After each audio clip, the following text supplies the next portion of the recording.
çok genç, yaşın daha çok genç, yaşın daha çok genç, yaşın daha çok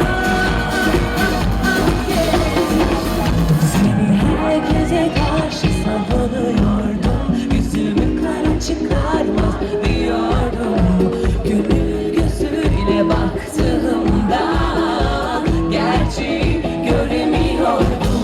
Seni herkese karşı savunuyordum, yüzümü kara çıkarmaz diyordum. Gönül gözüyle baktığımda gerçeği göremiyordum.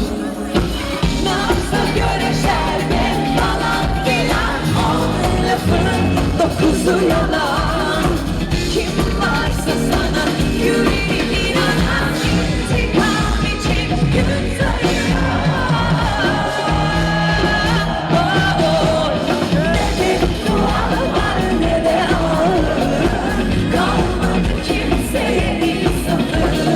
Affedemem ben bunları, geç atlatırsın yaşın daha çok.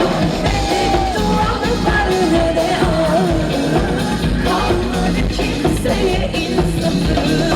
Affedemem ben bunları, geç atlatırsın yaşın daha çok. Hoş geldin Mesut.